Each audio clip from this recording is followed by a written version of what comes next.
Baiklah, lanjutan dari materi minggu lalu mengenai kesatuan dan persatuan Indonesia. Kita akan lanjut ke perwujudan kepulauan Nusantara sebagai satu kesatuan ekonomi. Halaman 178 ada 3 pengertian bahwa kekayaan wilayah Nusantara baik potensial maupun efektif adalah modal dan milik bersama. Kebutuhan hidup sehari-hari harus tersedia merata di seluruh wilayah tanah air. Ini dilakukan pemerintah juga. Yang kedua, tingkat perkembangan ekonomi harus serasi dan seimbang seluruh daerah, tanpa meninggalkan ciri khas yang dimiliki oleh daerah-daerah dalam mengembangkan ekonominya. Yang ketiga, kehidupan perekonomian di seluruh wilayah Nusantara merupakan satu kesatuan ekonomi yang diselenggarakan sebagai usaha bersama berdasar atas asas kekeluargaan dan ditujukan bagi kemakmuran rakyat. Yang ketiga, perwujudan Kepulauan Nusantara sebagai satu kesatuan sosial budaya. Bahwa masyarakat Indonesia adalah satu peri kehidupan bangsa harus merupakan kehidupan yang serasi dengan tingkat kemajuan masyarakat yang sama, merata dan seimbang, serta adanya keselarasan kehidupan yang sesuai dengan kemajuan bangsa. Yang kedua, bahwa budaya Indonesia pada hakikatnya adalah satu. Corak ragam budaya yang ada menggambarkan kekayaan budaya yang menjadi modal dan landasan pengembangan budaya bangsa seluruhnya yang hasil-hasilnya dapat dinikmati oleh seluruh bangsa Indonesia. Yang terakhir, perwujudan Kepulauan Nusantara sebagai satu kesatuan pertahanan keamanan. Ada 2. Yang pertama, bahwa ancaman terhadap satu daerah pada hakikatnya merupakan ancaman bagi seluruh bangsa dan negara. Yang kedua, bahwa tiap-tiap warga negara mempunyai hak dan kewajiban yang sama di dalam pembelaan negara. Itu perwujudan Kepulauan Nusantara yang meliputi kesatuan ideologi, politik ekonomi, sosial budaya, dan pertahanan keamanan yang disingkat menjadi Polexosbud Hankam. Kemudian dalam wawasan Nusantara ada aspek-aspek. Yang pertama adalah aspek alamiah. Aspek alamiah dalam wawasan Nusantara adalah ada 3. Aspek alamiah ada 3. Yang pertama, situasi Indonesia pada posisi silang. Bahasa aslinya crossing position, posisi silang. Pernah kita pelajari beberapa waktu lalu, ada di antara 2 benua dan 2 samudera. Posisi silang yang pertama. Yang kedua, keadaan dan kekayaan alam. Letaknya bagus, yang pertama. Yang kedua adalah alamnya kaya, tapi kekayaan melimpah yang membuat iri negara lain, bahkan banyak orang yang pengen mengeksplor Indonesia kekayaannya. Tapi yang ketiga, kita juga aspek alamiah, keadaan dan kemampuan penduduk. Penduduk kita harus mampu untuk mengolah dan mengelola kekayaan yang alam yang ada, sehingga tidak rusak, tidak hancur, tidak sia-sia, yang semuanya digunakan untuk kemakmuran masyarakat. Nah, itu 3 ini kita singkat menjadi si, kaya, mampu. Si itu ditulis per 3 kali, atau letak kibras pada posisi silang. Sebenarnya cara menghafalnya adalah si. Yang kedua adalah keadaan kekayaan alam, kaya. Yang ketiga, keadaan dan kemampuan penduduk. Singkat menjadi mampu. Yang pertama, crossing position. Yang kedua, natural resources, kekayaan alam. Yang ketiga adalah manpowers, kemampuan penduduk. Itu aspek alamiah. Aspek sosial ada 5 tadi, itu kesatuan ideologi, politik, ekonomi, sosial budaya, dan pertahanan keamanan. Semuanya menjadi satu kesatuan utuh dan bulat yang tidak dapat dipisah-pisahkan. Itu mengenai wawasan Nusantara. Wawasan Nusantara itu menjadi kesatuan yang indah, sehingga merupakan modal bangsa Indonesia dalam integrasi nasional yang pernah dibicarakan di kelas 10 dulu. Bangsa Indonesia sadar ingin bersatu agar kokoh sebagai bangsa yang berdaulat, memiliki faktor-faktor integrated bangsa sebagai berkat, yaitu yang 1, Pancasila. Yang kedua, Undang-Undang Dasar 45. Yang ketiga, bendera merah putih. Yang keempat, lagu Indonesia Raya. Yang kelima, bahasa Indonesia. Dan yang keenam, Sumpah Pemuda. Berikutnya kita akan kembangkan materinya mengenai nasionalisme. Nasionalisme adalah paham yang menganggap bahwa kesetiaan tertinggi atas setiap pribadi harus diserahkan kepada negara. Paham yang menganggap bahwa kesetiaan tertinggi atas setiap pribadi harus diserahkan kepada negara. Paham nasionalisme mulai dikenal sejak abad 20, yaitu berdirinya Budi Utomo. Itu merupakan awal kebangkitan nasional yang merupakan awal dari kesadaran nasional. Yang berikutnya adalah patriotisme. Patriotisme adalah merupakan salah satu unsur nasionalisme. Oke, dalam nasionalisme ada patriotisme. Patriotisme merupakan salah satu nasionalisme yang merupakan sikap sudi mengorbankan segala-galanya untuk kejayaan tanah air, bangsa, dan negara.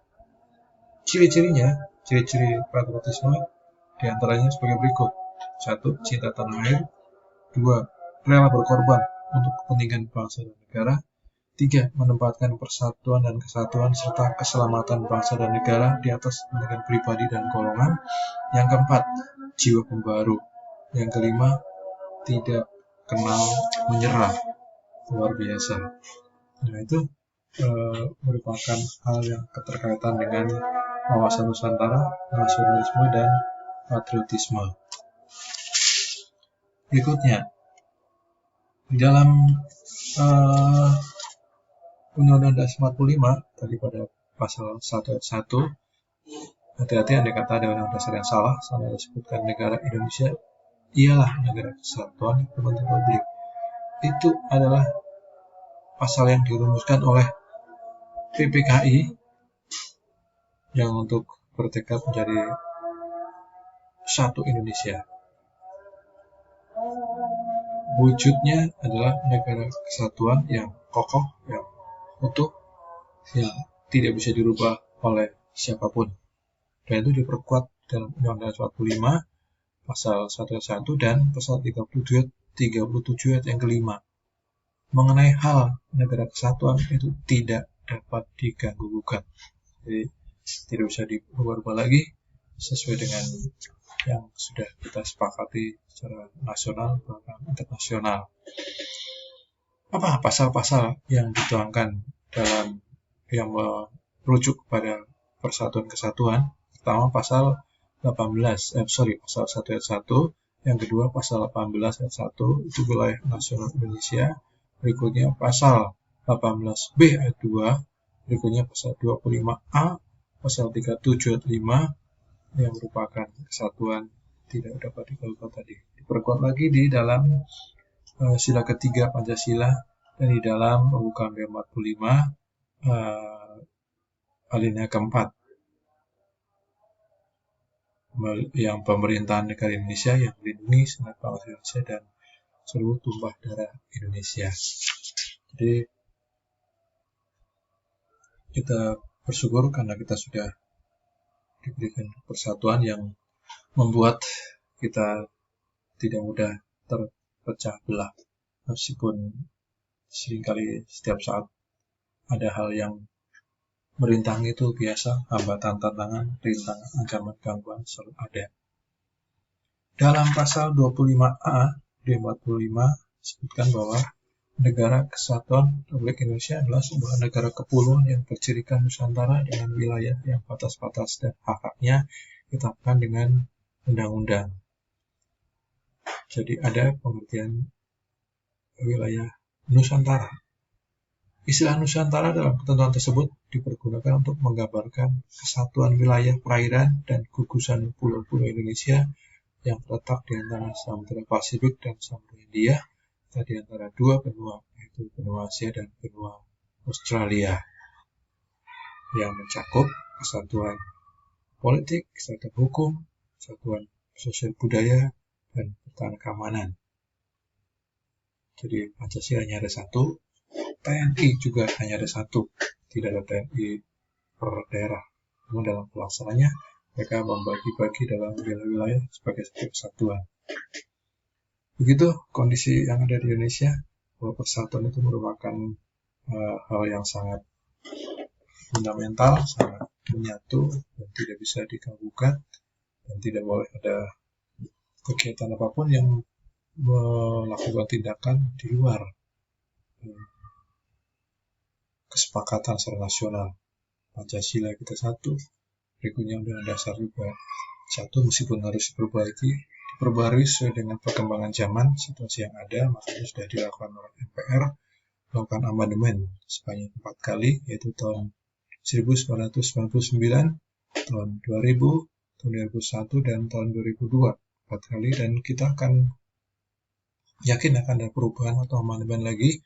Seperti negara lain juga sudah melakukan amandemen berkali-kali. Amerika lebih dari 10 kali. Indonesia baru 4 kali. Tentunya perkembangan zaman.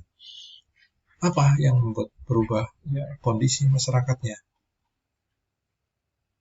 Perlu ada hal yang diatur secara mendasar yang dikukuhkan dalam peraturan-peraturan yang mengikat, baik mengikat seluruh warga negara, sehingga satu kesatuan yang ada terbina sampai ke daerah-daerah. Dan kita juga sadar bahwa kondisi masyarakat Indonesia yang beraneka ragam, baik latar budaya, kemudian dan sebagainya, itu sangat butuh pelindungan dari negara. Nah, makanya negara hadir dalam alinea keempat pembukaan UUD 45, lindungi segenap bangsa dan seluruh tumpah darah Indonesia, sehingga seluruhnya merasa dihormati, dihargai, dilindungi, sehingga seluruh masyarakat Indonesia merupakan satu kesatuan. Negara yang besar itu tidak lepas dari persatuan provinsi. Satu provinsi bersatu didukung oleh